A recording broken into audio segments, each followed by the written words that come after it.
Wala kang karapatan na sumbatan ako. Anak ko siya, kaya ako lang ang may karapatan magdesisyon para sa kanya. Ikaw, sampid ka lang. Nanay ka lang ng anak niya pero hanggang dun lang yon. Naintindihan mo? Asawa ko siya. Asawa niya ako. Ano na naman ang ituturok niyo sa akin? Ilang ulit ko bang sasabihin sa inyo na hindi ako baliw? Mga wala kayong puso para pasakitan ng inosenteng tulad ko. Maging masaya sana kayo sa halaga ng pera na ibinayad sa inyo habang araw-araw at gabi-gabi akong pinapatay sa sakit na mawalay sa anak ko. Pagbabayaran niyo lahat to. Babalikan ko kayong lahat. Bakit ba nangyari sa amin to? Bakit ba ako pinahihirapan ng ganito? Ito na bang kabayaran sa mga kasalanan ko? Sinubukan ko lang naman protektahan ang anak ko at ang apo ko laban sa babaeng yun. Paano ako mabubuhay sa lugar na to? Maingay, marumi at mabaho. Aray, ang kati ng mukha ko at ng katawan ko. Taon 2012, Laguna. Alas 6 ng umaga, malakas ang ulan na may kasama pang kulog at kidlat. Apo, bukas ka na lamang kaya umalis. Masama ang panahon. Mahihirapan kayong bumiyahe. Lola, kailangan ko na pong umalis. Baka maibigay pa sa iba yung trabaho na inaalok sa akin ni Andre. Minsan lang ho ang ganitong oportunidad kaya hindi po natin pwedeng palampasin. Ay, o siya. Basta mag-iingat ka lagi doon. Lagi kang tatawag para hindi kami nag-aalala sa'yo. Isa pa, huwag basta magtitiwala, ha? Nagkalat ang mga manloloko ngayon. Ingatan mo yung puso mo at ang pagkababae mo. Huwag kang magpapabuntis kung ayaw mong pagpiestahan ng mga tsismosa dito sa atin. Si Lola talaga. Hindi pa nga ako nakakaalis kung ano-ano na naman ang iniisip. Huwag kayong mag-alala. Aalagaan kong sarili ko at yes, hindi ako magpapaloko. Alam kong mamimiss niyo ako pero konting taste lang muna para naman may paayos natin tong bahay. At saka ayaw ko nang bumalik pa kayo sa pambabarang, Lola. Masama ho yun at natatakot ako na baka bigla tayong balikan ng mga pamilya na binibiktima niyo. Aba, napag-utusan lamang naman ako. Sila ang lumapit sa akin kapalit ng malaking halaga. Yun na nga po. Nagkapera nga kayo pero may buhay naman na napapahamak. Paano kung yung mga binabarang nyo sila naman talaga ang biktima? Maraming ganon. Kinaingitan lang kaya pinapabarang. Hindi naman lahat ng lumalapit sa inyo ay naghahanap ng hustisya para sa sarili nila o kaya para sa importanteng tao sa buhay nila. Minsan, sila naman talaga ang masama at ginagamit lamang kayo para pahirapan yung tao na ipinapabarang nila. Kaya tama na ho, nangako na kayo sa akin. Oo na, hindi ko nagagamitin ang aking itim na kaalaman. Kung sakali man, yun ay kung may tao lamang na mang-aagrabyado sa'yo. Aba, lintik lang ang walang ganti. Gantiin na nila ang lahat. Huwag lamang ang pinakamamahal kong apo. Umuwi ka ng ligtas at wala ni katiting na galos, ha? Gusto ko ay araw-araw ka pa rin naming nakakausap ng Lolo Gido mo. Nasaan na nga ba yun? Gido! Gido! Alis na si Glyza. Kumuha ka ng tricycle at nang hindi na ito sumadya pa sa paradahan. Mukhang wala yatang planong tumila ang ulan, ha? Napakalakas ng ulan. Mababasa ako. Kaliligo ko lamang kahapon at masyadong malamig Baka naman umatake na naman tong ubo ko. Oh, kita mo na. Inatake na naman ang katamaran ng lolo mo. Alam mo, apo, huwag ka na magtataka kung isa sa mga araw na ito ay malalaman mo na lamang na pinalayas ko na ang Lolo Gido mo. Kapag inuutusan ay napakaraming palusot. Nakakapikon na minsan. Sadya naman kasing napakalakas ng ulan. Bukod sa nag-aalala ko sa apo natin na bibiyahin na ang ganitong panahon, saksakan ng lamig kaya alam mo namang mahina ako dyan. Aba, bakit sinabi ko bang magpaulan ka? Napakalaki ng payong dyan. Bakit hindi mo gamitin? Gusto mo bang ihambalos ko sa iyo yan? Eto na nga, kikilos na. Kapag ako tinamaan ng kidlat, mawawalan ka ng gwapo at mabait na asawa, makita mo. Wala ka na makikitang kapareho ko. Ay, salamat naman sa Diyos at sumunod din. Ay, hindi pa nga ho ako nakakaalis. Nagbabangayan na naman kayo. Huwag na ho kayong lumabas, Lolo. Patitilain ko na lang po muna ang ulan. Mabuti pa, mag-picture-picture muna tayo para naman may titingnan ako kapag namimiss ko kayo. Dito ho kayo, Lolo. Iyan. 1, 2, 3, smile. Isa pa ho, say cheese. Ang ganda ko naman riyan, Apo ah. Siyempre naman ho. At kaya ako maganda kasi nagmana ako sa inyo. Ay, sus! Naghihintay din na mapuri yung gurang. Alam mo, Gido, mabait ka naman. Yun naman ang importante. Hoy, kung makapagsalita ka para namang hindi mo alam kung paano ako pinagkakaguluhan noon ng mga dalaga sa baryo namin. Pasalamat ka't ikaw ang pinili ko. Ha? Aba, masyado ka namang mayabang. Hindi ko nga malaman kung bakit sa dinami-dami ng manliligaw ko noon ay sa lalaking saksakan ng katamaran pa ako napunta. Alam mo ba, Apo, ang sabi niya sa akin noon, gagawin niya ang lahat para sa akin. Sabi mo pa nga, di ba, susungkitin mo pati ang mga bituin. Pero ano nangyari? Nikulangot mo, hindi mo kayang tanggalin. Ay naku, Gido ka, oh. Masyado ka lang maselan. Kunwari ka pa pero mahal na mahal mo naman ako. Ilang beses ka na nagsabi na iiwan mo ako pero hanggang ngayon hindi ka pa rin naman umaalis. Aray! Bakit akong aalis sa mga kanununuan ko pa ang bahay na ito? Ikaw ang makapalang mukha na hindi umaalis kahit ilang beses na kitang pinapalayas. Siyempre, mahal na mahal kaya kita. Kaya kahit lagi mo akong inaaway, nagtitiis na lamang ako. Pasalamat ka na lang din talaga kasi mahal kita kahit mukha kang kalaban. Ano ka mo? Hay nako, tama na nga ho yan. Baka magkatotoo pa yung away ninyo. Ayan, mukhang tumila na ho ang ulan, kaya tumigil na rin po kayo, ha? Ayaw kung lagi kayo nag-aaway, daig nyo pa mga bata. Ay, dahil malayo ako, kailangan aligaan yung isa't isa, ha? Lo, huwag masyado nagpapasaway kay Lola, ha? Huwag tatakas para makipag-inuman. Yung mga gamot nyo, iinumin nyo lagi. Ay, pasensya na, Apo. Huwag ka mag-alala. Hahabaan ko na lamang ang pasensya ko dyan sa lolo mo. Talaga ba? Parang wala ka naman nun. Anong sabi mo? Wala na po yun. Tara na po, Lolo. Ihatid nyo na ako sa paradahan. Bye, Lola. I love you. Sinundan na lamang ng tingin ni Lola Ingrid ang kanyang apo at ang kanyang asawa na noon ay nagmamadali ng umalis. Nakaramdam siya ng lungkot, lalo na't sa matagal na panahon ay yun ang unang pagkakataon na mawawalay ng matagal sa kanila ang kanilang pinakamamahal na apo. Anak si Glyza ng kanyang ina sa pagkadalaga. Nakapangasawa rin agad ng bago ang kanyang nanay, kaya naman ang kanyang Lola Ingrid at Lolo Gido na lamang ang nag-aruga at nagpalaki sa kanya. Samantala, nang makasakay na ng tricycle si Glyza ay nakangiti yun na kumakaway sa kanyang lolo papaalis. Konting tiis lang muna para sa pangarap. Mahal na mahal ko po kayo ni Lola. Nang makarating si Glyza sa terminal, ay agad na rin yung nakasakay ng bus at sakto naman na papaalis na yon. Inabot ng mahigit 10 oras ang biyahe at nang makarating sa kanyang bababaan ay naroon na rin ang kanyang sundo na si Andre. Matalik na kaibigan niya yon mula nang siya ay nasa high school pa lamang. Pareho silang suki ng bawat singing contest sa kanilang lugar. Miyembro ng banda si Andre na tumutugtog at kumakanta sa mga resto bar. Nagkataon naman na nangangailangan sila ng babaeng singer, kaya naman agad niyang ipinaalam yon kay Glyza. Thank you sa pagsundo, best ha? Wala yon, kesa naman maligaw ka pa. Kumusta? Hindi ka naman nahilo sa biyahe? Anong hindi? Idinaan ko na nga lang sa tulog eh. Alam mo naman, tapos ngayon lang kaya ako bumiyahe ng ganito kalayo. O siya, tara na't na makapagpahinga na ang best friend ko. Isang jeep na lang naman galing dito, makakarating na tayo sa apartment ko. 2 naman ang kwarto doon, kaya huwag ka mag-alala. Hatian mo na lang ako sa renta kapag may pera ka na. Ang taray? Salamat talaga, best ha. Huwag ka mag-alala, kapag nakaluwag-luwag na, babayaran kita agad. Buti na lang naisipan mo akong isali sa banda nyo.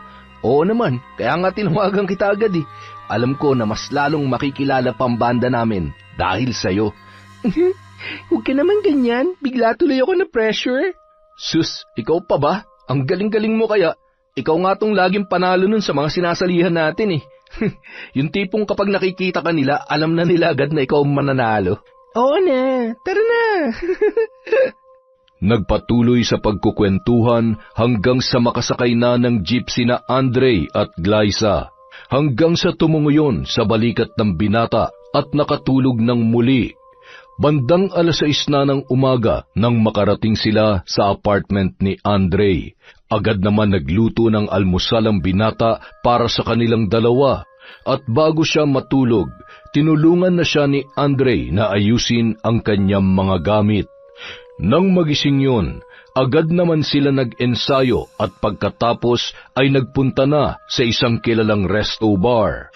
Mababait at sobrang generous sa mga customer natin. Sigurado mag-e-enjoy ka. Mabait din yung kasamahan natin sa banda. Matutuwa sa iyo yung mga yun, lalo na mga customer. Ay, sana nga, hindi ako maunahan ng kaba. Ikaw? Kakabahan? Para kang halimaw kapag nagpe-perform sa stage? Hindi nga nagkamali si Andre. Agad na nakilala at nagustuhan si Glyza ng kanilang mga customer. Sa paglipas ng ilang buwan, isa sa mga napahanga ng dalaga ay ang binatang mayaman na si Mark. Kaibigan niya ang may-ari ng resto bar na yon, kaya naman halos gabi-gabi ay dumadaan siya pagkagaling sa trabaho. Glyza, pauwi ka na? Yes po. Hinihintay ko lang po yung kaibigan ko, si Andre. So kaibigan mo pala talaga siya maliban sa magkatrabaho kayo. Akala ko kasi boyfriend mo eh. Masyado kayong close eh. Opo sir. Ano po kasi, magkaibigan na kami mula pa nung high school. Para na nga po kami magkapatid. I see. Meaning to say, single ka pa? As in, wala pang boyfriend? Wala pa po. Wala pa pong plano. Sige po sir, ingat po kayo sa pag-drive. Babalikan ko na lang po si Andre. Ibang klase. Mukhang pahihirapan pa yata ako Ay, dinedma niya ba yung pagiging magandang lalaki ko? Hindi niya ba alam na halos magkandara pa ang ibang babae rito para lang mapansin ko tapos ako na tong lumalapit sa kanya? Lalayo pa siya. Isa sa mga araw na to, magiging girlfriend din kita. Sinisiguro ko yan. Ay, Glyza. Palingon-lingon si Glyza nang bigla siyang tinapik sa balikat ni Andre na noon ay bitbit ang kanyang gitara. Sino sinisilip-silip mo dyan? Yung kaibigan ni boss? Si Boss Mark. Bakit? Crush mo? Hindi no, kinausap niya kasi ako kanina. Ikaw? Kinausap? Hindi nga. Oo nga, medyo nailang nga ako kaya ayun, nag-aalibay na lang ako. Bakit? Ano bang sinabi niya sa'yo? Wala yun. Halika na, amuyin na lang tayo. Antok na ako eh. Ang daya naman, ganyan ka na ngayon sa akin Ayaw mo magkwento? Siguro. Uy, aminin. Pinopormahan ka no? Hindi no, ang kulit mo. Hindi magkakagusto sa akin yon. Amoy mayaman at siguradong may girlfriend na yon o baka nga may asawa na. Ay, bakit ba natin siya pinag-uusapan? Tara na nga. Ayaw mo nun? Makakapag-asawa ka ng mayaman, mababago ng buhay mo. Hindi mo na kailangan magpuyat pa at magkanda pa o sa pagkanta. Tumigil ka nga. Hindi ko pinangarap na makapag-asawa ng mayaman. Kaya ko naman magtrabaho. Naks, sipag naman talaga ng best friend ko. Pero malay mo, sabi nga, huwag tayo magsasalita ng tapos. Mula nung gabing yun, halos araw-araw nang gumagawa ng paraan si Mark para makausap ang dalaga. Dahilan para hindi na makatanggi si Glyza, lalo na't maging ang best friend niya ay naging tulay din nito para siya ay ligawan. Halos 6 na buwan din siyang niligawan ni Mark hanggang sa sinagot niya na ang binata. Ay, tama ba itong ginagawa ko? Bakit parang... Kahit alam kong gusto ko rin naman siya.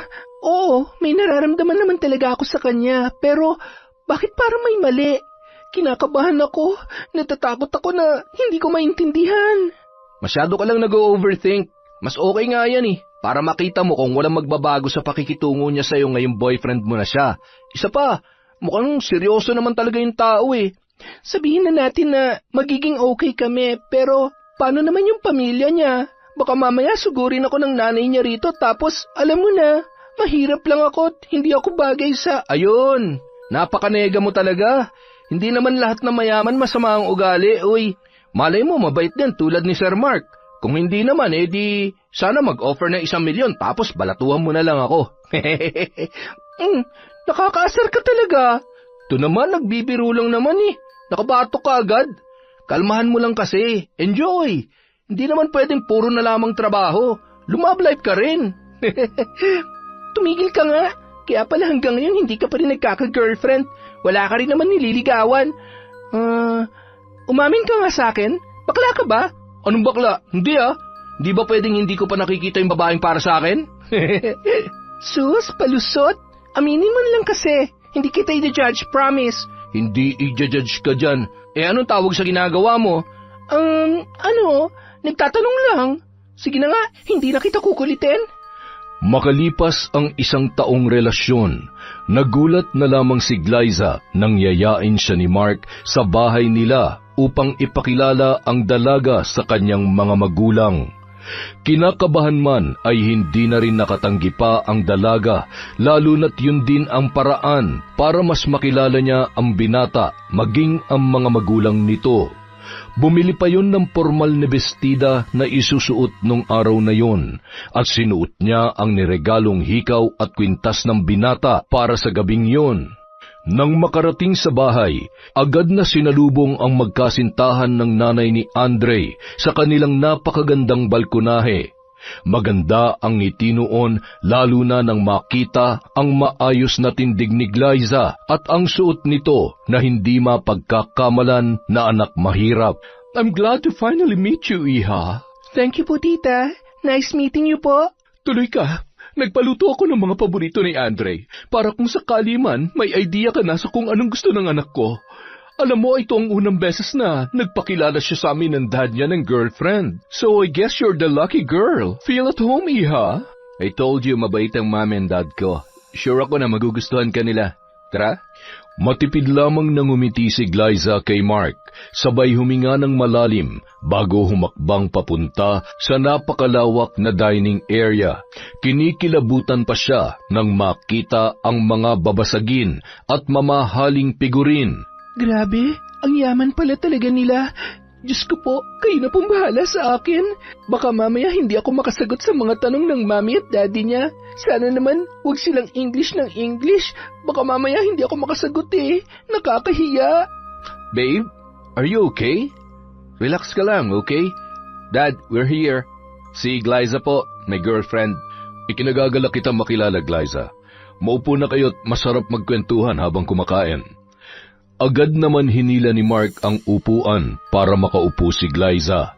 Napalunuklaway na lamang ang dalaga nang makita ang iba't ibang sukat ng kubyertos na nasa kanyang harapan. Napatingin na lamang siya kay Mark at ginaya ang ginagawa ng kanyang boyfriend.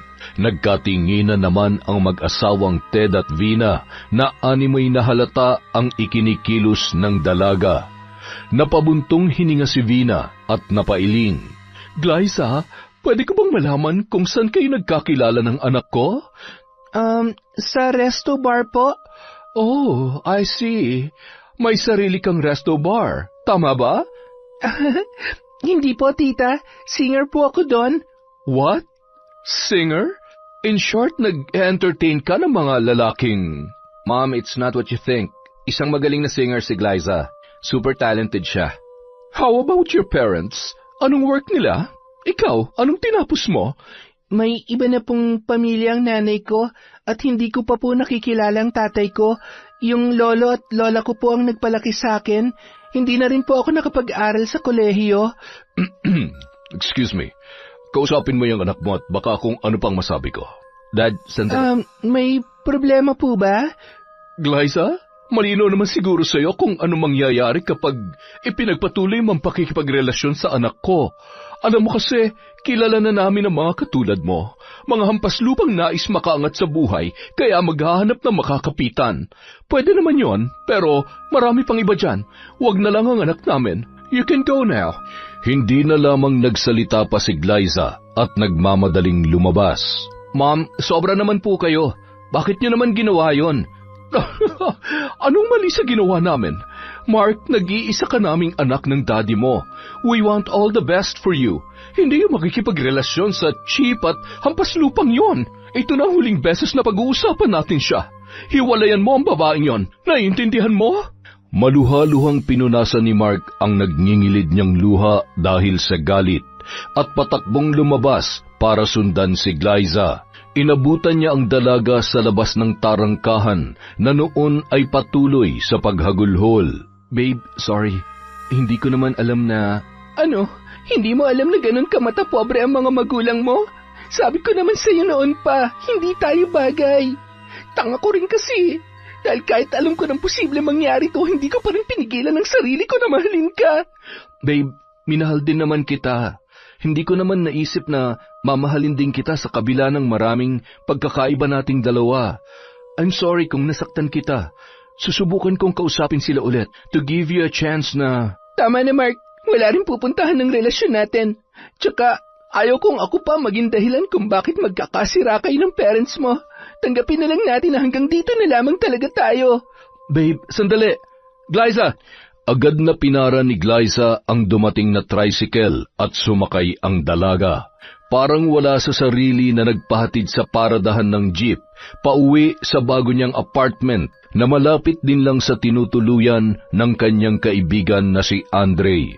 Doon siya dumiretso sa bahay ng binata at agad na ininom ang isang nakabukas na beer pagdating niya roon. Ba, kailan ka pa natutong uminom, ha? Teka, ano ba nangyari? Bakit mugtong-mugto yung mata mo? Nag-away ba kayo ni Mark? Wala na kami. Ano? Bakit? Paano? Nang babae ba siya? May asawa na? Ano? Ayaw ba sa'yo ng parents niya? Kung alam mo lang yung sobrang kahihiyan na naramdaman ko kanina. Hindi ko alam na may ganun pala kamata pobreng mga tao. Akala ko kasi sa mga teleserye lang may ganun eh. Sa totoong buhay din pala. Ano bang sinabi sa'yo? Hindi ka man lang ba pinagtanggol ni Mark sa mga magulang niya? Mukha namang hindi niya inaasahan na gano'n ang mangyayari. Nung una dahil sa itsura kong to, akala ng parents niya mayaman ako. Noong nagtanong na sila tungkol sa akin, sa mga magulang ko at trabaho ko, doon biglang nag-ibang tingin nila sa akin. Alam mo yung pakiramdam na para akong basahan sa paningin nila. Sa tanang buhay ko, kanina ko lang naranasan na mapahiya ng gano'n. Siguro dahil mapera sila, iniisip nila na peperahan ko lang yung anak nila. At syempre, mas gugustuhin nila yung babaeng kasing yaman din nila. Natututuloy akong bumiyahe mag-isa nang wala sa panahon. Ay, hindi tama yung ginawa nila sa'yo. Tsaka, sana ipinagtanggol ka man lang ng Mark na yun. Upakan ko siya eh. Kukulit-kulitin ka niya tapos hindi ka naman pala niya kayang protektahan. Ay, huwag ka mag-alala. Makakahanap ka pa ng mahal ka talaga at yung kaya kang ipaglaban. Huwag kang iiyak dahil doon, hindi bagay sa'yo. Gusto mo ba lumipat tayo ng bar para... Hindi naman kailangan. Bakit tayo mag-a-adjust? Sa susunod na magkita kami, hindi ko na siya kilala. Wala akong ibang dapat gawin kundi kalimutan ko na siya. Makalipas ang isang buwan. Heto, tubig. Mag-iisang linggo ka na nagsusuka. Magpa-check up ka na kaya. Baka mamaya, hindi na lang basta acid yan ha. Sorry, best, pero baka naman buntis ka. May nangyari ba sa inyo ni Mark bago kayo naghiwalay? Hindi nakaimik ang dalaga sa tanong ng kanyang kaibigan. Tumungo na lamang yon sa sofa, sabay na pahawak sa kanyang ulo na noon ay tila ba may malalim na iniisip. Hindi pwede to. Ayoko na magkaroon pa ng ugnayan sa Mark na yon, lalong-lalo na sa pamilya niya. Kung sakaling buntis nga ako, mas gugustuhin ko pang palakihin na lamang mag-isa ang bata. Tapos, ikaw ang mahihirapan. Bah, kung buntis ka, dapat kanyang panagutan at ang batang nasa sinapupunan mo. Kahit man lang sa pinansyal na pangangailangan ninyo. Isa pa, hindi ka pwede magpuyat kung buntis ka. Paano ka magtatrabaho? Uuwi ka ba sa probinsya? Ay, nakakainis. Ano ba tong pinasok ko? Hindi to pwedeng malaman ni Lola. Sigurado mapapagalitan niya ako. Bes, anong gagawin ko? Ay, sasamahan kita magpa-check up tapos kapag nakumpirma natin na buntis ka, kailangan mo magdesisyon para sa ikabubuti ng bata, hindi lang para sa sarili mo. Nung araw ding yon, nakumpirma nila na mahigit 2 buwan ng buntis si Glyza. Pag-uwi sa bahay ay hindi pa rin halos makausap yon ni Andre. Pwede bang ako na lang ang magsabi kay Mark? Alam kong masama pa rin ang loob mo sa kanya, pati na rin sa mga magulang niya. Pero alam ko naman na hanggang ngayon mahal mo pa rin siya. Tatay siya na magiging anak mo. Malay mo pag nalaman ng mga magulang niya na magkakaapo na sila, magbago na rin ang tingin nila sa'yo. Nung una, hindi muna ipinaalam ni Glyza ang totoo kay Mark, hanggang sa naging maselan ang kanyang pagbubuntis. Kaya kinakailangan niya ng humingi ng tulong sa ama ng bata na nasa kanyang sinapupunan. Nang malaman yun ng binata, agad niya yung ipinaalam sa kanyang mga magulang. Anong gusto mo mangyari ngayon? Pakakasalan mo ang babaeng yon? At bakit naman po hindi? Pero sa ngayon, ang importante yung bata. Kailangan niyang tulong ko. Kailangan ako ng mag-ina ko. Mark, nahihibang ka na ba? Isa pa, gaano ka nakasisiguro na anak mo ngayon? Alam mo, mga babaeng katulad niya, gagawin ang lahat para lamang mangyari ang gusto nila. Pera lang yan. Yaman lang ang kailangan niya sa'yo, kaya huwag kang basta-basta magpapauto sa babaeng yon. Mom, Dad, hanggang ngayon ba naman kayo pa rin na magdedesisyon para sa akin? May sarili akong buhay. May trabaho naman ako at hindi aasa sa inyo para sa mag-ina ko. So please, kung ayaw niyo kay Glyza, fine. Pero hindi na ako magpapakontrol sa inyo. Sige, magmatigas ka. Baka nakakalimutan mo na lahat ng meron ka pwedeng mawala sa oras na lumabas ka sa pintong yan. Kapag ipinagpilitan mo yung gusto mo. Galit na pinagsusuntok ni Mark ang pader dahil sa pagpipigil niya ng galit. Sa oras na may mangyari masama sa mag-ina ko, hindi ko kayo mapapatawad. Mark, anak, Mark! Mukhang nabilog na nga ng babaeng yon ang ulo niya. Alam mo, may naisip akong paraan. Bakit hindi natin pagbigyan ng gusto ng anak natin? Kapag nandito na ang babaeng yon, mabilis na lang natin siyang matatanggal sa buhay ni Mark. Isa pa, hindi ako makakapayag na isang babaeng hampas lupa ang kalalakihang ina na magiging apo natin. Kapag nakapanganak na siya, para na lang siyang lumang gamit na wala ng silbi at kailangan ng itapon. Marami pang paraan para magbago ang isip at nararamdaman ni Mark para sa babae na yon. Huwag ka mag-alalahan. Ako nang bahala. Hindi naman pwedeng lalo tayong magmukhang kontrabida sa buhay ng sarili nating anak. You know, kung alam niya lang na we're just trying to protect him. Ay. Kalaunan, sinamahan pa ng mag-asawa ang kanilang anak na sunduin si Glyza sa apartment na kanyang tinutuluyan. Pasensya ka na nung nakaraan, Iha. Ang mabuti pa'y kalimutan na natin yon. Ang importante sa ngayon, maging maayos ang lagay nyo na magiging apo namin. From now on, parte ka na rin ng pamilya. Huwag ka mag-alala, hindi ka namin pababayaan. Salamat po. Kung hindi po sana masela ng pagbubuntis ko, hindi ko naman... Babe, responsibilidad ko kayo ng baby natin. Mahal kita at pakakasalan kita. Para patunayan ko sa iyo na mahal kita, hindi na ako makakapayag na maghiwalay pa ulit tayo. Tara na. Huwag ka na mag-isip ng kung ano-ano. Makakasama sa anak natin yan. Isang private civil wedding kung saan silang dalawa at ang mga magulang lamang ni Glyza ang naging saksi sa pag-iisang dibdib ni na Mark at Glyza. Sa katunayan, ang mga magulang ni Mark ang nag-asikaso ng lahat ng yun. Masaya naman si Glyza dahil kahit papaano nararamdaman niya na natanggap siya ng mag-asawa. Hindi pa rin ako makapaniwala na kasal na tayo. Thank you, Mark. Salamat kasi pinaglaban mo pa rin ang relasyon natin. Kami ng baby natin. Huwag kang mag-alala. Hanggat nabubuhay ako, poprotektahan ko kayo. Mahal na mahal kita at ang baby natin. Alam mo, babe, hindi ako makapaniwala na mamahalin kita ng sobra. Nung una kasi wala naman sa loob ko na magseryoso pa sa relasyon. Pero akalain mo, sa'yo lang pala ako bibigay. Wala eh. Masyado akong na-inlove sa boses at mga mata mong yan. Naku, nambola ka pa talaga. Ay, sana hindi ako mahirapan sa panganganak. Hindi na ako makapaghintay na makita ang baby natin. Ako rin, sobrang excited na ako makita at alagaan kayo pareho. Lumipas ang mga araw. Mas lalong naging masaya ang pagsasama ni Mark at Glyza. Hindi nakakapagtrabaho ang babae dahil masela niyang pagbubuntis. Inako muna ni Mark ang responsibilidad nito sa kanyang lolo at lola. Nadismayaman ang dalawang matanda nang malaman na nag-asawa na ang kanilang apo at ikinasal na yon na hindi man lamang sila nakadalo ay wala naman silang nagawa kundi tanggapin at maging masaya na lamang sa naging kapalaran ng kanilang apo. Nang malaman naman ng mga magulang ni Mark ang tungkol sa pagsuporta niya sa lolo at lola ni Glyza, galit na galit ang mga yon. Kita mo na, Ted? Ito ang sinasabi ko eh. Ang sarap ng buhay nila, ha? Ano, pati sila responsibilidad na rin ni Mark?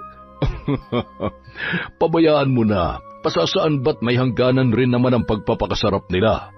Kapag nakapanganak na si Glyza, wala na siyang silbi at ilalagay na natin siya sa dapat niyang kalagyan.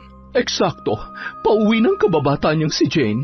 Ewan ko na lang kung hindi magbago ang isip ni Mark kapag nagkita silang muli. Ni Katiting ay walang binatbatang Glyza na yan sa babae na nararapat para sa anak ko. Higit sa lahat, tayo ang magpapalaki sa apo natin. Siya lang ang may karapatang makinabang sa pera at ari-arian natin. Isang gabi, galing sa trabaho si Mark. Malakas ang ulan at hangin. Habang nagmamaneho, agad niya namang sinagot ang tawag ni Glyza na batid niyang nag-aalala na para sa kanya ng mga sandaling yon. Babe, nasan ka na? Okay ka lang ba? Oh, babe. Ayos lamang ako. Pauwi na. Nasa biyahe na.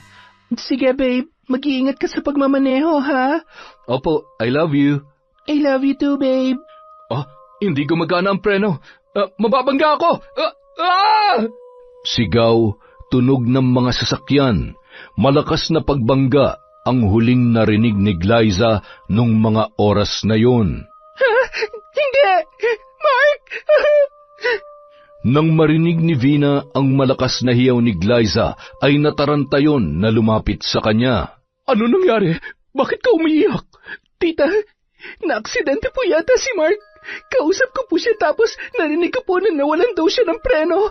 May narinig po akong banggaan. Hindi pwede may mangyari masama sa anak ko. Hindi! Ilang minuto pa ang lumipas, may tumawag ng mga pulis na nagparating ng malungkot na balita tungkol sa sinapit ni Mark na dineklara ng mga doktor na dead on arrival. Kasalanan mo to! Malas ka sa buhay ng anak ko! Aray ko po, tita! Bitawan niyo po ako! Nasasaktan po ako! Talagang masasaktan ka! Halika dito! Gagawin ko ng impyerno ang buhay mo! Kinaladkad ni Vina si Glyza sa isang madilim na silid na nagsisilbing tambakan ng mga lumang gamit at siniguro na hindi makakalabas yun. Tita, palabasin niyo po ako dito! Kailangan ko makita ang asawa ko! Palabasin niyo ako dito para ngawan niyo na! Pinabantayan din siya ni Vina sa mga katulong upang masiguro na magiging ligtas pa rin ang apo nila hanggang sa maisilang ang bata. Tila bilanggo na inaabutan lamang ng pagkain at tubig sa silid na yon. Ilang beses ring nakiusap si Glyza ngunit hindi siya pinakikinggan ng mga katulong, lalo na't takot ang mga yon sa kanilang amo. Sa burol kung saan naroon lahat ng mga kamag-anak at kaibigan ay wala man lamang ni isang nakakaalam na mayroon ng asawa si Mark. Samantalang hindi mapigilan ni Glyza ang kanyang sarili na panghinaan ng loob dahil sa kanyang sitwasyon at higit sa lahat, ang katotohanan na hindi man lamang niya nakita sa huling pagkakataon ang kanyang asawa. Alam ko kung nasan ka man ngayon. Hindi ito ang gusto mo, babe. Tulungan mo ako. Bigyan mo ako ng lakas ng loob para sa anak natin. Mahal na mahal kita. Matapos mailibingan lalaki ay lalong nanariwa ang galit na mag-asawa para kay Glyza. Hindi ko nagugustuhin pa makita ang pagmumukha ng babaeng yon sa pamamahay ko. Wala akong pakialam kung ano mangyari sa kanya. Palayasin mo na siya sa bahay na to at baka kung ano pa magawa ko sa kanya. Ted, hindi pwede. Kailangan natin makasiguro na wala siya magagawa laban sa atin. Isa pa, paano nga po natin? Hindi natin pwedeng idamay ang bata sa galit natin sa kanya. Kung meron mang dapat magdusa, siya lamang yon, hindi ang apo natin. Kung ganon, panahon na para ipadala siya kung saan siya nararapat. Tama. Nakausap ko na rin naman yung may-ari ng ospital na yon. Ibibigay natin ang halaga na hinihingi nila basta maisagawa lamang nila na maayos ang plano. Bago yon, gusto ko munang iparamdam sa kanya at isampal ang katotohanan na ni minsan ay hindi siya welcome sa bahay na to at hindi siya magiging parte ng pamilya natin. Ilusyonada. Isang gabi, mahimbing na natutulog si Glyza habang iniinda ang labis na pagkahilo dahil sa mainit na silid na mahigit 1 linggo niya nang tinitiis. Nagising siya nang bigla na lamang may sumipa sa kanyang paa at nang imulat niya ang kanyang mga mata ay dahan-dahan siyang tumayo sa kanyang kinahihigaan. Tita, palabasin niyo na po ako dito. Hindi ko na po kaya. Hindi mo na kaya ang init? Bakit? Nakatikim ka lang na malamig na kwarto tapos hindi mo na kayang tiisin ang init dito? Mas mainit pa ata sa impyerno sa bahay kung saan ka lumaki. Pasalamat ka't dinadala mo ang apo ko dahil kung hindi, walang dahilan para lumabas ka sa mainit, madilim at maalikabok na kwarto na to kung saan ka nababagay. Bakit po ba kayo nagagalit sa akin? Wala naman po akong ginagawang masama. Hindi ko naman po kasalanan na minahal ako ng anak ninyo, na nagkaanak kami. Bakit niyo po ba ginagawa sa akin to? Bakit niyo pinagkakait sa akin ultimo karapatan na makita ang asawa ko? Hinayaan niyo siyang ilibing na hindi ko man lamang nakikita. Wala kang karapatan na sumbatan ako. Anak ko siya, kaya ako lang ang may karapatang magdesisyon para sa kanya. Ikaw, sampid ka lang. Nanay ka lang ng anak niya pero hanggang dun lang yon. Naiintindihan mo? Asawa ko siya. Asawa niya ako. Asawa? Oo nga pala. Yun nga palang alam mo. Sa tingin mo ba talagang papayag kami na maging asawa ni Mark ang isang hampas lupang katulad mo? Ano pong ibig niyong sabihin? Peke ang kasal niyo, kaya wala kang mahihita kahit piso mula sa amin. Pasalamat ka nga dahil sa ilang buwan mo ng pagtira dito ay nakaranas ka ng masarap na buhay. At isa pa, alam ko rin naman na ang anak ko ang nagpapadala ng sustento sa mga patay gutom mong lola at lola. Hindi ba? Napakaswerte niyo naman. Masarap bang magpakasasa sa pera na pinaghirapan ng anak ko? Ang kapal ng mukha mo. Peke, napakasama niyo. Ni minsan wala akong hiningi sa anak niyo. Kusang loob niyang ginawa yon dahil hindi na ako makapagtrabaho. Alam niyo naman naging masela ng pagbubuntis ko sa loob ng ilang buwan kaya naman ginamit mo yon para samantalahin ang kabaitan ni Mark. Ngayong wala na siya at alam mo na ang totoo. Malaya ka na makakaalis sa bahay na to kapag naisilang mo na ang anak mo. Pero habang hindi pa, baka naman gusto mong pagtrabahuhan ang lahat ng pagkakautang mo. Wala akong utang na dapat pagbayaran. Napakasama ng ugali niyo. Kayo nakiusap at lumapit sa akin na sumama dito tapos ganitong gagawin niyo sa akin. Mga wala kayong awa. Mga sinungaling kayo. Kahit gumapang pa ako sa hirap, kaya kong buhayin ang anak ko kesa ikulong niyo ako dito.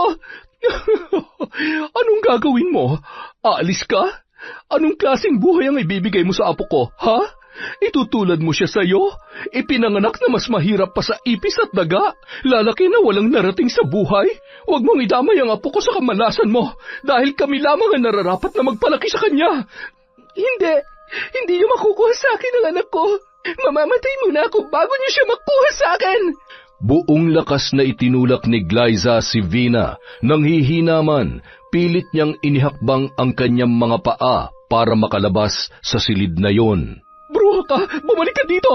Mga katulong, huwag niyong hahayaan na makalis ang babaeng yan!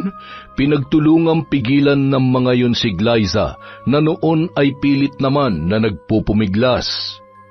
Parang awa niyo na. Hayaan niyo na ako makalis dito. Ang tiyan ko, ang sakit. Manganganak na yata ako.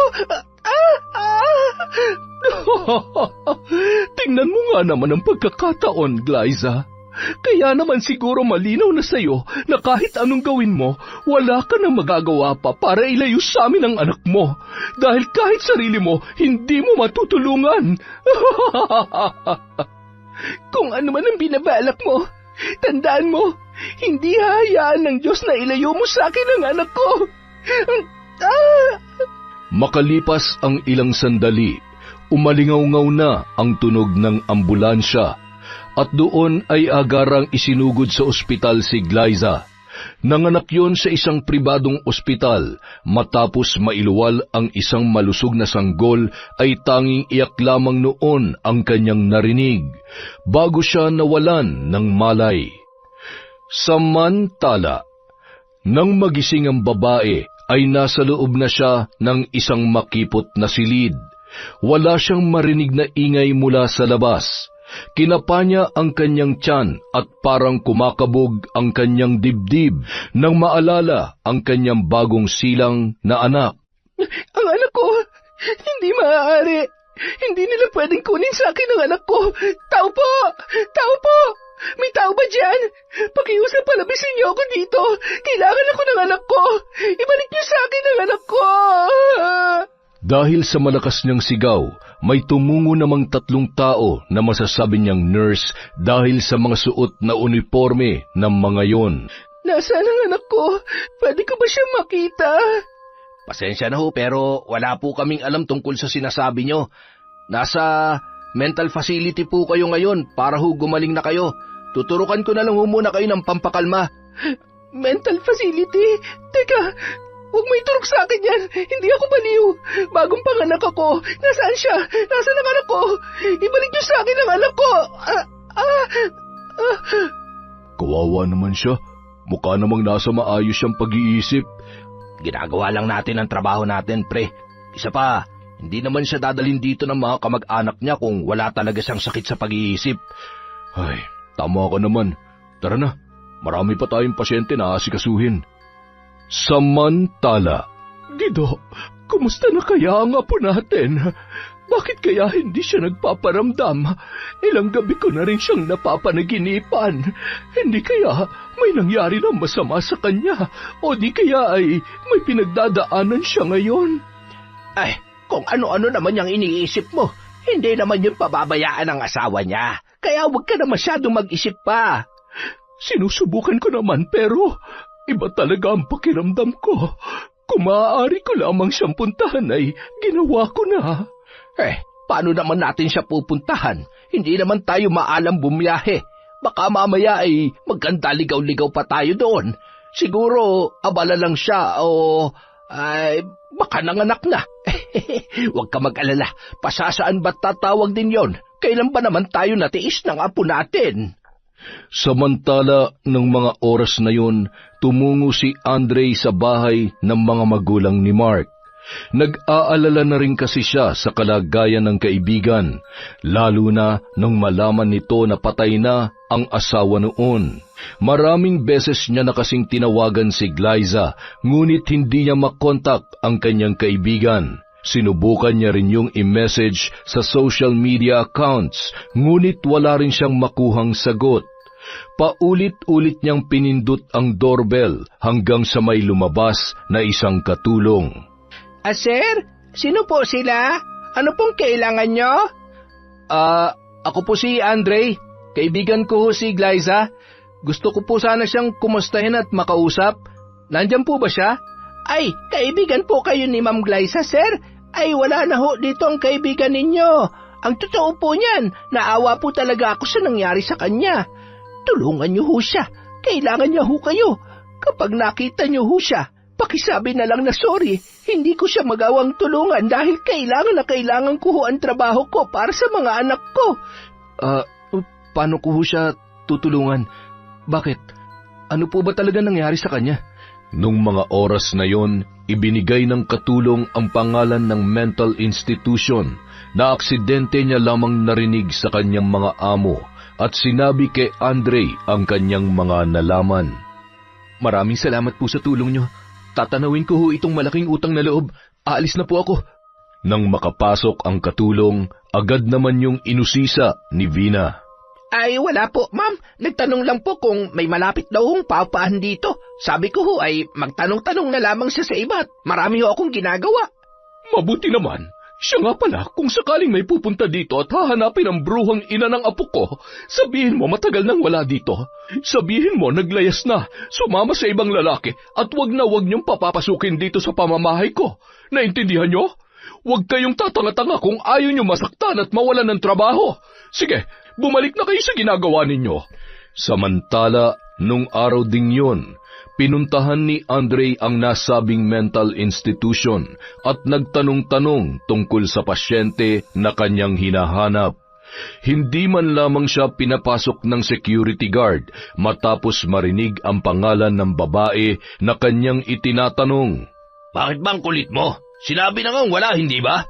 Kung talagang wala siya dito, bakit hindi niyo ako papasukin? Manong guard, parang awa niyo na. Kailangan niyang tulong ko. Kailangan natin siyang tulungan. Aba, lintik na ito ah. Saksakan ng kulit. Sinabi na ngang wala eh. Patuloy na nagpumilit yon nang makita naman ng nurse na isa sa mga naka-assign kay Glyza. Bakit hindi niyo na lang siya papasukin para maniwala siya na wala dito ang pasyenteng hinahanap niya? Kahit kailan talaga pahamak rin ang nurse na to eh. Kaya bago-bago masyadong nakikialam. Ewan ko na lang kung hindi mawala ng trabaho yan dahil sa pakikialam niya. Kita mo na, masyado ka mayabang.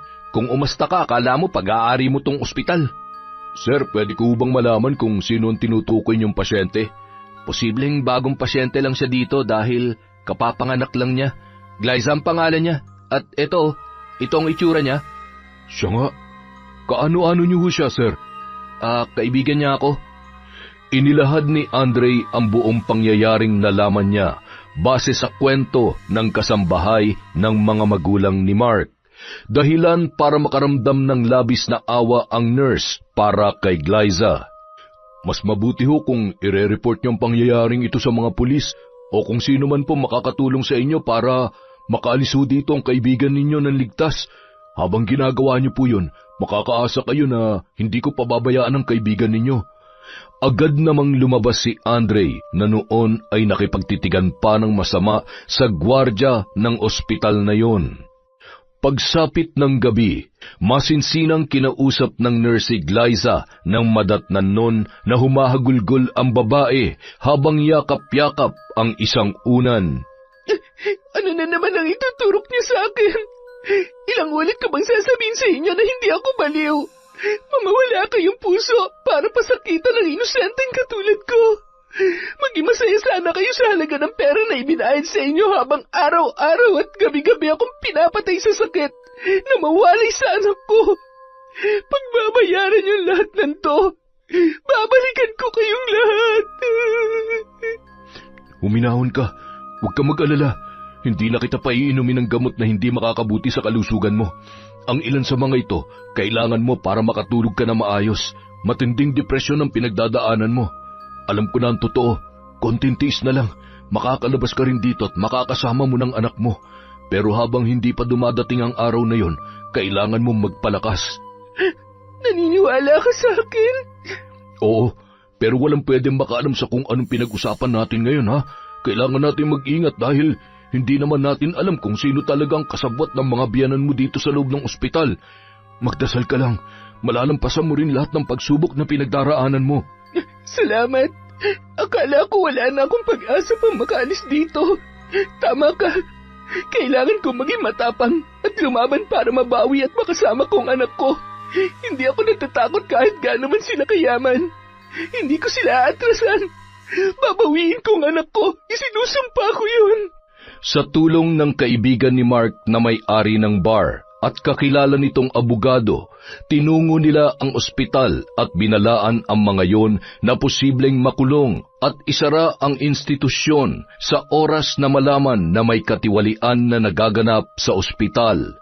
Napatunayan din ng mga yon na wala talagang sakit sa pag-iisip si Glyza Idinaan pa nila sa isang test upang tuluyang makalabas siya sa mental institution. Sa takot ng may-ari na maipasara ang kanyang negosyo, nanikluhod yun kay Glyza at nangakong tutulong na lamang sa kahit anong paraan upang makabawi sa babae, wag lamang magreklamo sa kanila. Tinanggap na lamang ni Glyza ang inaalok nitong tulong upang tuluyang maisagawa ang kanyang planong pagbawi sa anak at paghihiganti sa kanyang mga kinilalang biyanan. Isa pa, nakita niya rin kung gaano karaming mawawalan ng trabaho kapag ipinasara ang ospital na yon. Maraming kaibigan si Mark na nagtulong-tulong para makapagsimulang muli si Glyza. Gayon din si Andre na naging katuwang niya sa bawat plano. Nang malumbalik ang lakas nito gamit ang perang nalikom niya, ay nakipagsosyo siya sa kanilang boss na may-ari ng resto bar, kung saan sila kumakanta ng kanyang kaibigan. Bumalik siya sa pagkanta habang lumalago naman ang pera niya nang hindi niya namamalayan. Handa na akong harapin sila. Magsasampa ako ng kaso para sa kustudiya ng anak ko. Ako ang nanay niya, kaya ako may karapatan sa kanya. Wala na silang may babato pang dahilan dahil kaya ko nang buhayin ang anak ko. Hindi mo ba talaga sila sasampahan ng kaso sa ginawa nila sa'yo? Hindi na kailangan, Andre. Yung anak ko lamang ang kailangan ko, wala nang iba. Isa pa, magsasayang lang ako ng oras. Kapag nakuha ko ng anak ko, ayaw ko na makita pa ang mga pagmumukha nila. So, ganun-ganun na lang yun? Paano kung guluhin ka pa rin nila at gumawa ng bagay na mas ikakapahamak mo? Huwag ka mag-alala dahil hindi ko na sila bibigyan ng pagkakataon para gawin yon. Hindi na, Andre. Mas malala pa sa mabulok sa kulungan na mararanasan nila. Gagawin kong impyerno ang buhay nila hanggang sa gumapang sila sa sakit at hirap. Makalipas ang ilang buwan, matapos ilaban ang kustudiya ng kanyang anak, ay naipanalo niya yon. Hindi na siya nagsayang pa ng panahon at agad na tumungo sa bahay ng matapobre na mga magulang ni Mark. Makakagawa rin ako ng paraan para makabalik sa amin ang apo ko. Ano na naman ang pinaplano mong kademonyohan, ha? Ito na ang huling beses na makikita mong anak ko at hindi nyo na kami mapaghihiwalay pa. Dahil isa sa mga araw na to, mawawala na rin sa iyong lahat ng pinagyayabang mo. Tandaan mo yan. Ted, ang apo natin. Gumawa ka ng paraan. Ibalik mo sa akin ang apo ko. Tama na. Hayaan na natin siya. Marami pang bagay na dapat pagtuunan ng pansin. Marami akong inaasikaso ngayon. Pasasaan ba't kapag wala na siyang maipalamon sa anak niya, ibabalik niya rin yun sa atin. Makalipas ang isang buwan. Ano bang nangyayari? Hindi pwede mabankrupt ang mga negosyo natin. Paano na tayo? Ginawa ko ng lahat. Ikaw, maliban sa pagrereklamo at paghingi ng pera, may ambag ka ba? Buisit.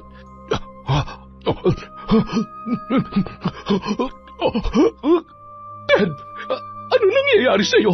Ay, Diyos ko! Ano bang tinitingin-tingin niyo, mga inutil kayo? Tumawag kayo ng ambulansya, bilis! Ted, dadalhin kita sa ospital! Mula nung araw na yun, iba't ibang sakit na ang dumapo sa katawan ni Ted, kaya naman wala na siyang panahon para ibangon ang kanyang mga negosyo. Ted, anong gagawin ko?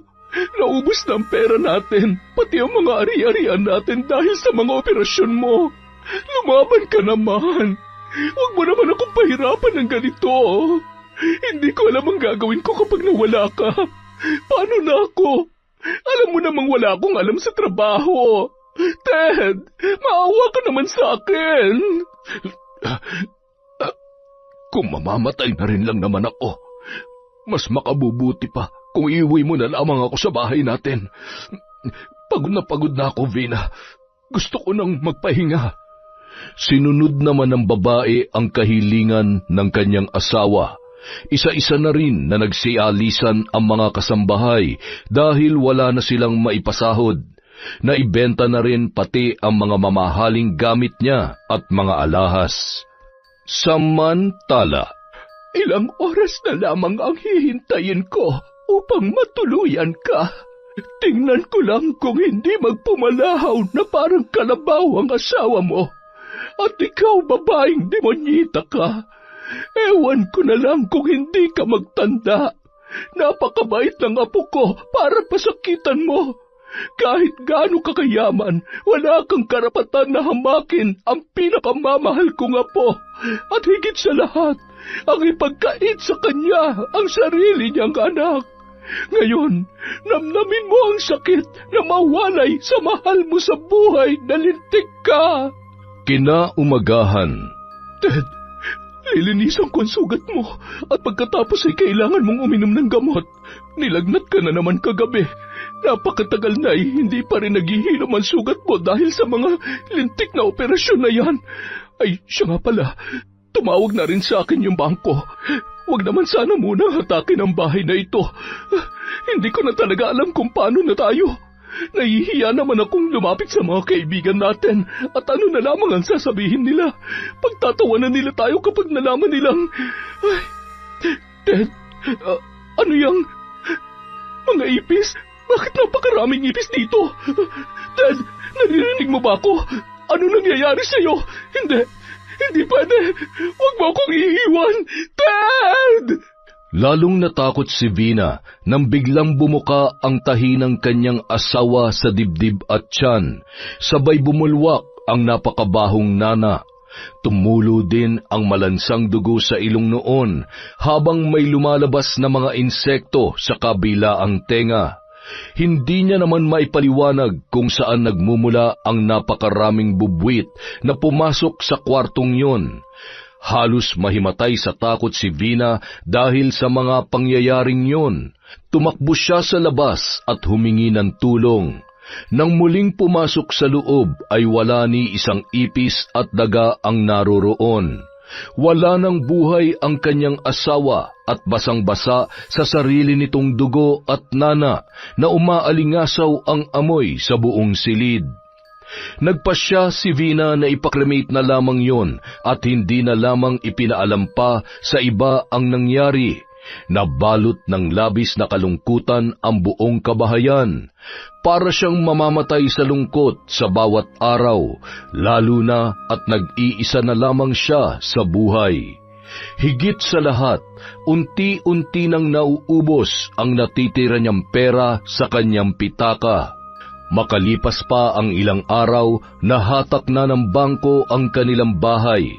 Naghanap yon ng maliit na silid na maaari niyang upahan. Masikip, maalikabok, katre ang higaan at nang tingnan niya sa ilalim ay napakarumi noon. Bakit ba nangyari sa amin to? Bakit ba ako pinahihirapan ng ganito? Ito na ba ang kabayaran sa mga kasalanan ko? Sinubukan ko lang naman protektahan ang anak ko at ang apo ko laban sa babaeng yon. Paano ako mabubuhay sa lugar na to? Maingay, marumi at mabaho. Aray, ang kati ng mukha ko, pati ng katawan ko. Ano ba naman to, pati salamin basagat? Bakit nagkakaganitong balat ko? Ilang sandali pa lang ako nandito para magpantal ng ganito kalalaki at ang kate, buwisit na buhay to. Bandang 10:00 ng gabi, lumabas si Vina na nakatalukbong at bumili ng pagkain. Nandidiri namang hinawakan niya ang plastik na pinaglalagyan noon. Malinis ba to? Hindi ba masisira ang tiyan ko dito? Ang arte mo naman. Sa dami ng galis mo sa katawan, nagagawa mo pa mag-inarte ng ganyan? Ititinda ko ba to kung marumi? Oo na, hampas lupa. Nagtatanong lang, nagagalit na agad. At hello, wala akong galis. Allergy yan, no? Lokong yun Tagasan ba yun at ngayon ko lang nakita dito? Ay... Pagkatapos kumain, sinapinan niya ang katre upang maiunat ang kanyang katawan. Mayat maya siyang nagkakamot hanggang sa magkasugat-sugat na yon. Paano ako makakatulog? Sobrang hapdi at kate. Kailangan ko na magpaderma, kaya lang wala na nga pala akong pera. Tawagan ko kaya mga kaibigan ko at makasakaling mapahiram nila ako. Kaya lang, hindi pwede. Walang pwede makaalam na naghihirap na ako. At paano ako magpapakita sa kanila kung ganitong itsura ko? Ano ba kasi ito nangyayari sa akin? Aray ko, ang sakit ng tiyan ko. Nasusuka ako. Sabi ko na nga ba marumi yung pagkain na yun eh. Umanda siya sa akin bukas. Dahil sa labis na pananakit ng tiyan, Pinagpapawisan na rin siya ng malamig, hanggang sa nanghina at hindi na namalayang nakatulog na sa kanyang kinahihigaan. Paggising ni Vina kinaumagahan ay hinang-hina na siya at muling tiningnan ang kanyang itsura sa basag na salamin. Nanginginig ang kamay na hinawakan ang kanyang muka na malayong-malayo na sa dati niyang itsura. Bakit mo pa ako pinahihirapan ng ganito? Mas gugustuhin ko pang mamatay kaysa mabuhay ng ganito. Pagod na ako. Kunin mo na lang ako. Naririnig mo ba ako? Gusto ko nang mamatay. Sa kabilang banda, marami ka pang dapat matutunan sa buhay. Isa pa, hindi ka pa nga nagbabago ay gusto mo na agad mamatay. Masyado ka namang excited na pumunta sa impyerno. Ay, yan ang napapala ng mga taong katulad mo. Akala mo madadala mo ang karangyaan hanggang sa ikalawang buhay? Ano ka ngayon? Mahirap kami pero hindi hamak na mas kaawa-awa ka kesa sa amin. Buti nga sa'yo. Makalipas ang isang buwan, dahil hindi pa rin siya makabayad sa upa sa kanyang tinitirhan, ay pinalayas na siya ng may-ari. Kahit anong pakiusap ay hindi man lamang siya pinakinggan noon. Nagpalakad-lakad na lamang yon sa kung saan-saan, hanggang sa tuluyan ng mawala sa katinuan. Madalas na memerwisyo ng mga nagtitinda ng pagkain at nananakit din. Kaya naman, hinuli yon ng mga opisyal ng barangay at dinala sa pampublikong mental institution. Ano ba? Bitiwan niyo ako mga hampas lupa! Bakit niyo ako dinala dito? Hindi ako baliw! Nang maisama sa mga kababaihan na may kondisyon sa kaisipan, ay lalo lamang nagwala yon sa galit. Huwag kayong lalapit sa akin! Mababaho kayo! Malalansang hampas lupa! Nakakadiri kayo! Dahil sa kanyang inasal, pinag-initan yon ng mga baliw na naroroon. Pinagtulong-tulungang sabunutan, tadyakan at apak-apakan. Dahil sa nangyari, madalas nasa sulok na lamang yun, takot na takot at umiiyak na parang bata. Hindi yun makatulog dahil sa mga naririnig niyang bulong sa kanyang tainga sa tuwing sumasapit ang gabi. Madalas niya ring nakikitaan ng uod ang kanyang mga sugat. May mga oras na kumikirot ang kanyang ulo at pakiramdam niya ay may mga galamay ng insekto na gumagapang sa loob ng kanyang katawan. Makalipas ang ilang buwan, umayos naman ang lagay ng kanyang pag-iisip dahil sa mga gamot, ngunit wala pa ring pagbabago sa kanyang mga sugat. Minsan niya nang narinig na pinag-uusapan siya at nababanggit ang tungkol sa barang. Nung mga oras na yun ay naalala niya si Glyza. Patawarin mo sana ako. Nagsisisi na ako sa mga kasalanan ko sa iyo. Alam kong huli na para may tama ako ang mga pagkakamali ko. Gusto ko pang makita ang apo ko. Miss na miss ko na siya. Isang araw, habang nasa labas at nagkakatuwaan ang kanyang mga kasamahan, nagkaroon ng pagkakataon si Vina para tumakas. Lumusot yon sa isang awang ng sirambakod sa likod na bahagi ng building ng mental institution. Hindi na ako babalik sa loob. Hahanapin ko ang apo ko. Hahanapin ko sila. Hihingi ako ng tawad sa lahat ng nagawa ko.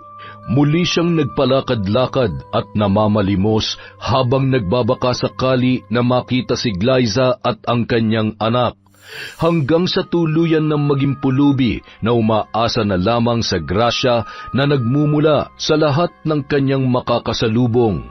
Masaya na sa isang tinapay at tubig upang malamnan lamang ang kanyang sikmura. May ilang tao namang nag-aabot ng pagkain at damit na labis niya namang ipinagpapasalamat. Sa kabilang banda, mabuti naman at pumasyal kayo mag-ina. Abay, miss na namin itong pinakamamahal naming apo. Ang gwapo-gwapo at ang bait-bait pa. Buti at nagmana sa ugali ng... Oh, ayan ka na naman. Ang hilig-hilig mong bumalik sa nakaraan. Imbis na nakakalimot ng apo mo ay dadali ka na naman dyan. Siya nga pala, ano nang balita? Tinodas mo na ba? Tinigilan ko na. Sabi mo mag-move on na, di ba? Isa pa ay sapat na yon dahil wala na siyang kakayanan pang apihin ang kahit na sino man. Napagbayaran niya na ng higit pa sa sobra ang mga kasalanan niya. Ako naman itong malilintikan kapag, alam mo na, ipagdasal niyo na lamang ako na mapatawad pa ako ng Diyos sa mga pinagkagagawa ko. Ilang beses ko na kayong pinigilan noon at pinatigil sa pambabarang pero ako rin ang dahilan kung bakit. Hayaan mo na, Apo. Nagkasala na rin naman ako ay lulubos-lubusin ko na. Kung hindi ko ginawa yon, baka kung ano pang gawin nila sa'yo.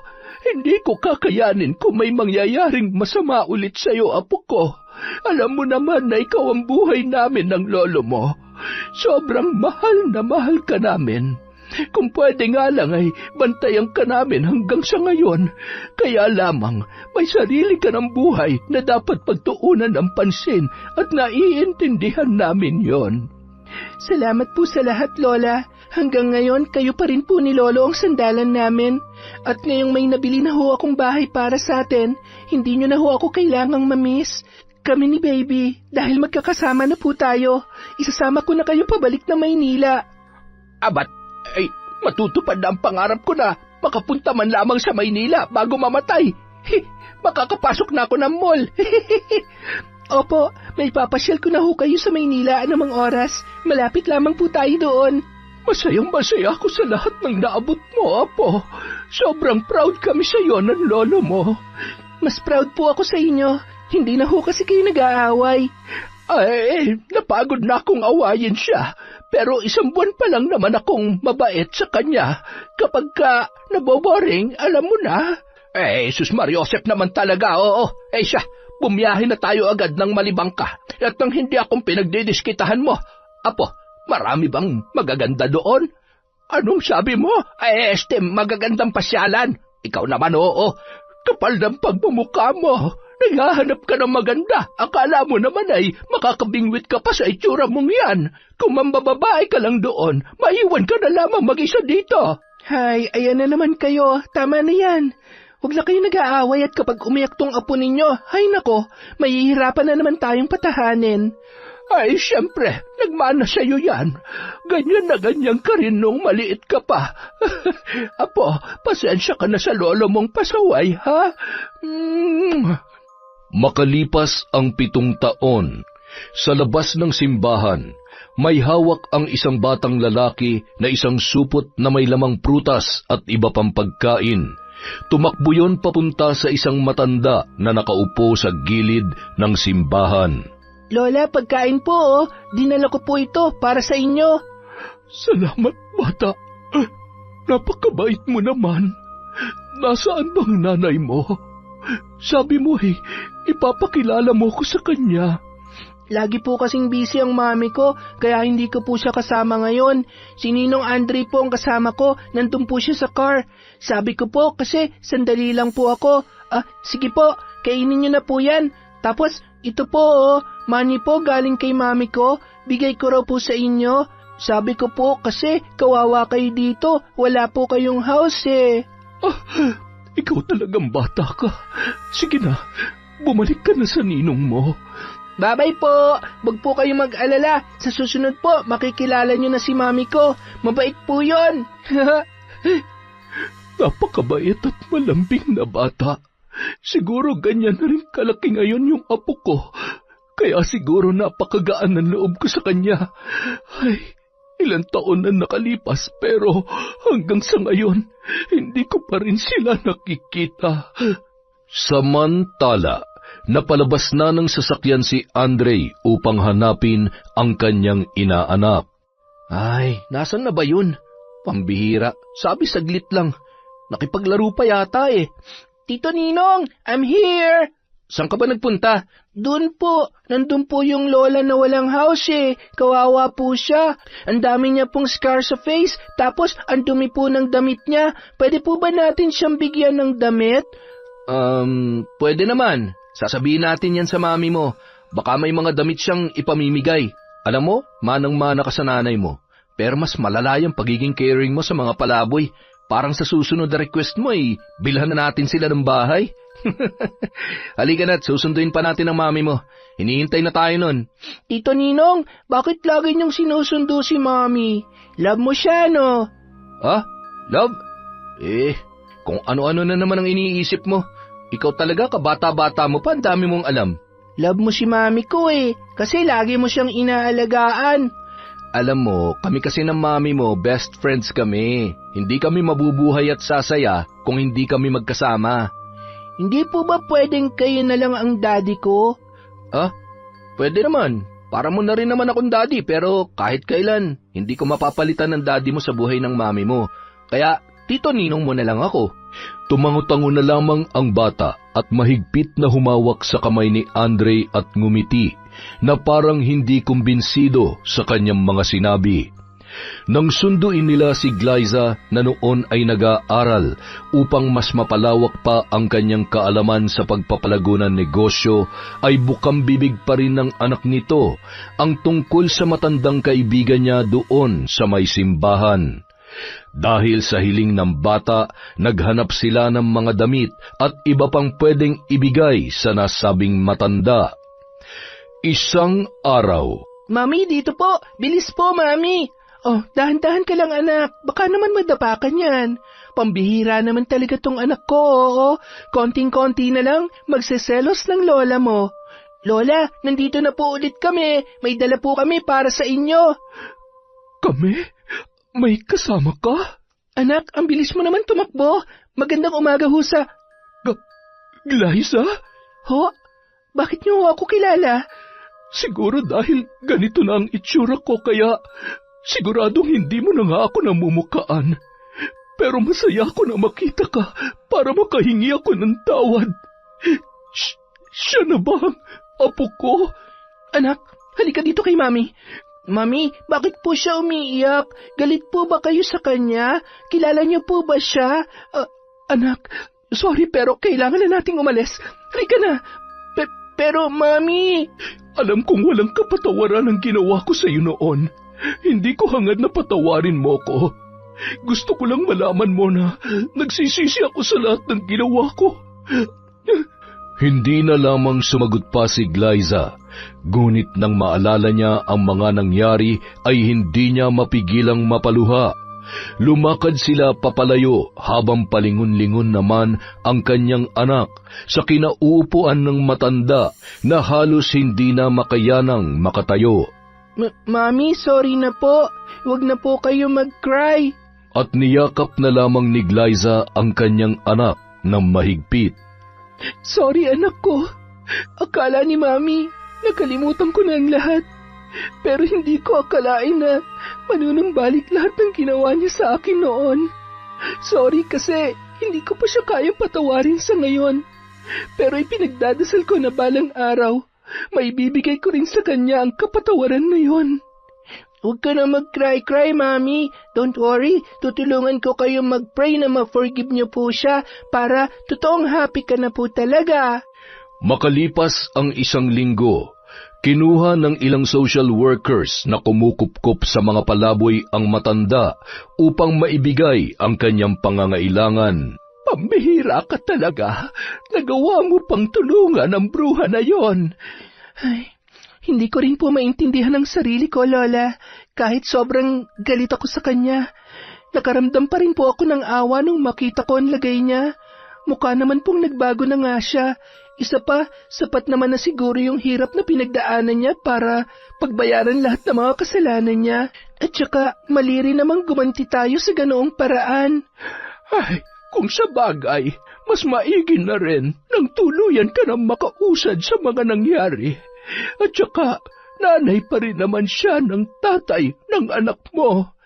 Tama ho kayo. Alam ko na sa kabila na masamang ugali niya, hindi naman gugustuhin ni Mark na makita siya sa ganoong kalagayan. Habang nag-uusap ang dalawa, ay siya namang dating ni Andre na may dalang bulaklak. Oh, para saan yan? Anong meron? Ano pa nga ba? Yung anak mo, inutusan akong bilhan ka ng bulaklak, ibigay ko raw sa'yo. Tapos ayun na, nasa labas, nakikipaglaro na sa mga bata. bakit mo naman sinunod? Nagpatalo ka na naman sa inaanak mo. Makulit eh. Manang-mana sa'yo. Aba, sa wakas ay may lakas na rin ng loob na manligaw itong si Andre. Naku, hindi po. Hindi po ako nanliligaw. Alam mo, ikaw, para kang pinipilit. Hindi rin naman ako magpapaligaw sa'yo, no? Okay na ako sa kung anong meron tayo ngayon. Ihampas ko kaya to sa mukha mo na matauhan ka. Kahit hindi mo sabihin, noon pa man, alam ko nang mahal mo ko. Masaya naman na tayo at kahit ano mangyari, nandito lang tayo para sa isa't isa. Ay, anak ng torpe naman talaga. Oo, siya, maghapunan na nga lamang tayo. Gido, tawagin mo na yung apo mo sa labas. Nakayuko lamang si Andre habang tila malalim ang iniisip. I love you. Mahal kita, Glyza. I love you too. Apo, I love you raw, apo, hoy. I love you too. Salamat palagi. Pero, wag muna nating ipilit yan, okay? Tara, kain na lang muna tayo. Sige ba? Yon! Isa na namang malupit na kwento mula sa channel natin. Pasensya na po kayo, medyo magaspang lang yung boses ni Enteng. Inubo tayo kahapon nabasa yata ng ulan sa probinsya. Pasensya na, pero syempre dapat hindi mawala ang shoutout. Simulan po natin kay Finky Rusi 14. Hi kay Merly Herbolingo. Hi din po kay Pinky ko, kay Manisan Mamot Mapadtaya. Shoutout kay Jerlyn Arabado, kay Celestina Sigua, kay Josie Aniban. Hi kay Jessica Rojas, kay Elizabeth Sabariza. Hello din po kay Romeo Marcelino. Hi kay Joy Joy Yatutab. Shoutout kay Len TV2, kay Mary General Rhea Batiduan. Hi po kay Mira from Batangas, kay Roslyn Gumok, kay Pureza Tagiwalo. Hi kay Leonila Mempin, kay Arlene Torquiza, kay Leia Tan. Hi po kay Gemini 06. Shout out kay Boss Kimpoy Feliciano. Hi kay Robert Crimen, kay Noemi Garcia Pabunan, kay Angelina Ignacio, Rosalyn Rodriguez, Edgardo Fontanilla. Hello po kay Jennifer Sacris, kay Tolpu, Virgie, Mag, Jasmine, at sa Team MP. Cheers! From Jessica Sobremonte. Hi po kay Monica Nieves, kay Joy Frias Vargas, kay Cleo Abalos, kay Monet Soto.